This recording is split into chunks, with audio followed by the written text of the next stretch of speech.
Hey guys, I hope you're all doing well. I hope you are enjoying the joy of the Lord, the peace of the Lord, the presence of the Lord, and the blessings of the Lord.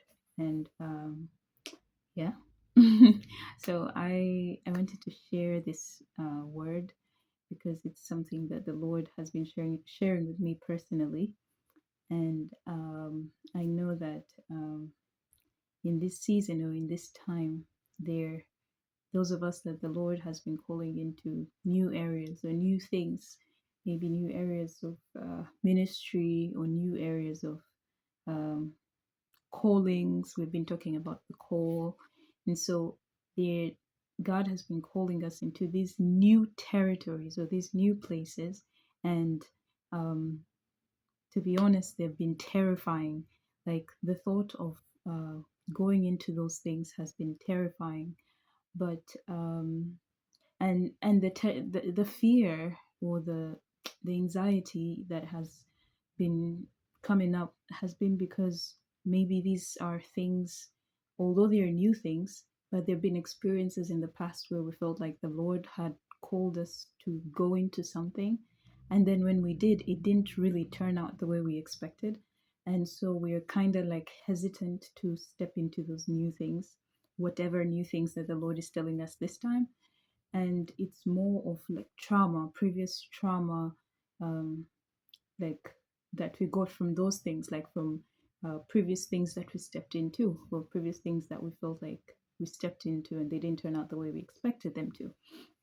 And so, um, amongst the different things that the Lord has been showing me to show that He's there with me and with us. Yeah, I know that the Lord has been, encouraging each one of us in our own journeys, right? But the thing that the Lord highlighted to me, or what He showed me, in fact, He spoke my language. So I love animations. I love animations, and God literally used an animation to speak to me and help me understand what what happened, like to heal from the trauma of the previous incidents, right? And to receive the courage and the boldness to step into the next thing that He's, leading me into the new area that He's leading me into. And so I'm going to share a clip of the the video that he showed me. Actually, I was just on YouTube and I was just, looking at shorts and everything, and this short popped up. This short, right? So I'll first share the video so you guys can see it. Then I'll explain. The number one problem facing our community today, untied shoelaces, which is why I've invented a laceless alternative foot covering. Spray-on shoes! Voila! So nifty! How you gonna get him off, nerd? What a freak! He wants to be smart, but that's lame! Honey, I think your shoes are wonderful. Everyone just thinks I'm a weirdo. So, people probably thought that these guys were weirdos too, but that never stopped them. I was saving this for your birthday, but here. A professional grade lab coat. Just like the real guys wear. It fits perfect. The world needs your originality, Flint. You just have to grow into it. And I know that you're gonna do big things someday. So as you've seen in the video, right? This kid, I watched the whole movie some time back, right? So I know how it ends. But this kid, he was really smart and he was, he loved to invent stuff. He kept trying to do stuff to help his community. Genuinely, he was just trying to do things to help his community. And he, excuse me, eventually he was able to build a food machine that could rain food and everything when the city was going to I think get into famine or something like that, right? So he was able to save his town. Things didn't go perfectly well, blah blah. It's not about the movie, but it's about how it spoke to me. So the kid, he had this thing. He had been born that way. He had that desire to to invent stuff to help the community. But then you see this other kid come and mock him for the things that he was doing.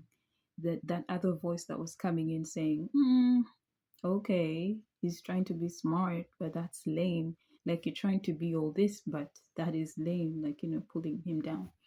And so there, those of us that, in fact, I believe this is every child of God, right? Because God has called each and every child of his into something. And so, because of what the Lord has called us into, the enemy is so loud with everything, like trying to pull us down or prevent us from walking into those callings. And the shoes specifically stood out to me because you know how the Bible says, how beautiful are the feet of them that preach the good news of Christ. And also it says that for shoes we need to put on the gospel, or the peace that comes from the gospel, right? Yeah, from preaching the gospel of Christ. And so the shoes also stood out to me. So in the movie, this kid, literally, the shoes never ever got off. So they stuck to him until he grew up and the shoes were growing with him, which was really cool, by the way. But yeah, so our calling, we cannot take it off. It doesn't matter how hard we try to take it off and say, okay, you know what, God, maybe this is not for me. Maybe this is this. Maybe this is that. You cannot take off your calling. So even when the enemy mocks you over your calling, or he's trying to discourage you from your calling, you can't take it off because that's what God has called you into, right? And then the issue here isn't even that you have the calling on you, right? The enemy and his voices and everything will always be loud. I don't know if you guys saw the comment that popped up. I read the comments, and the comments also spoke to me on that video. One of the people in the comments was like, he was presenting this to the wrong audience, and that's why he got these attacks. If he presented this to the military, then they would be interested, not kindergarteners. And then the other person said he created an indestructible material that could literally win him a Nobel Prize, but he was presenting to the wrong audience. And that also really stood out to me. Sometimes, like, we would feel like the Lord has led us to do something, right? And maybe because of the timing or the place or whatever it is, right? We feel there's this limitation when we step out into faith, and then there's that kind of like retaliation. We kind of draw back, right? Like we pull back in fear and in anxiety again, from like what I'd started with. We pull back and we're like, okay, maybe not. Maybe not. Maybe this was just me. Maybe this was all in my head. Maybe. And then we just kind of back out, right? But then now we see the mom come in. And when the mom here, to me, the mom represented God. Because God said, like a mother, I will, I will cover you. I will shield you under my feathers. In fact, he even says, can a mother forget the child she has born? You know, but even if they do, I will not forget you. So to me, there the mom represented God, and God came and he he did what he does with all of us when we're down, right? This kid was trying to take off the thing, that the calling that God had given him, because he felt like, okay, this thing, whenever I step into it, this is what I get back. Like, this is the feedback I get back. So I don't want any of this. And so he's trying to take it off. And then he goes again in his room. To me, that represented the secret place, because I've had all these scenarios where I would go to Abba and come back out, go to Abba, and he would encourage me and everything, and I would step out in faith, and then come crashing down, and then I run back to him and everything, right? So it represented that for me, the secret place. And so his mom comes and he tells him, no, I don't think you're a weirdo. I don't think you're this.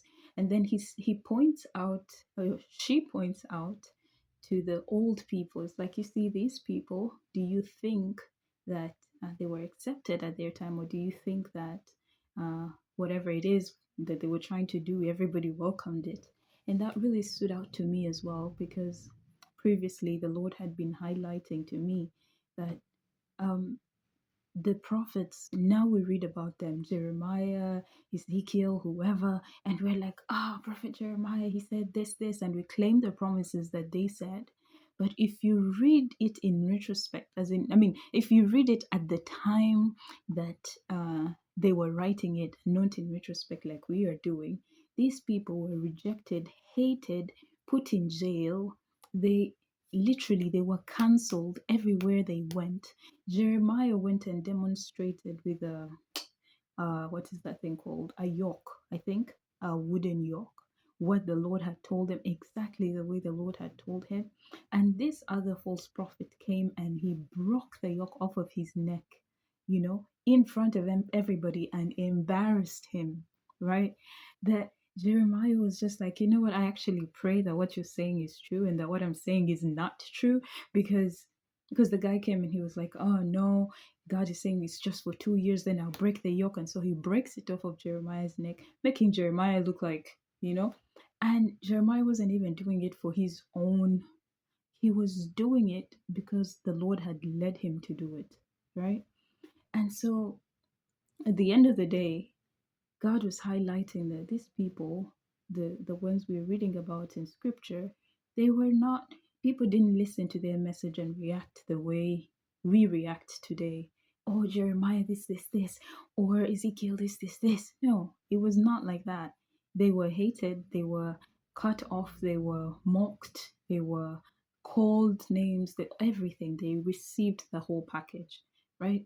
And so now when the mom was saying, look at those guys, but they didn't give up. They kept doing what they had been called to do, right? And then the mom now gives him a professional grade lab coat. And that really stood out to me as well, because every time we step out in faith and in our calling, even when we go through whatever it is that we're going through, the Lord, He what's the thing, the mantles that are attached to our callings, the Lord will keep on giving us these mantles, because why? We're walking in obedience and we're walking in his instruction and his guidance and everything.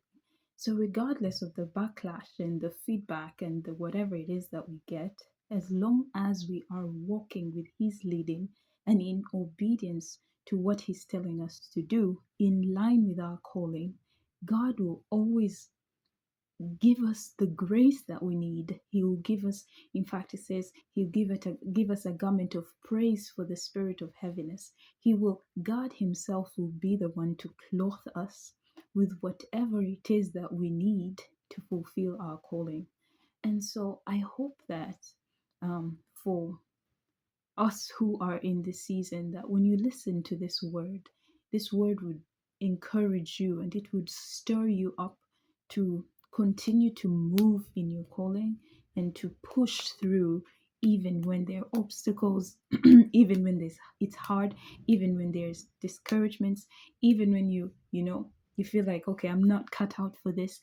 Still, I hope you will trust God and you will move. And as I'm speaking this, I'm also saying it to myself, that we would move in obedience to do everything that God is calling us to do in this time, even when we feel like it is hard, even with the disappointments or the whatever it is from the past, we would still trust God and move according to His leading.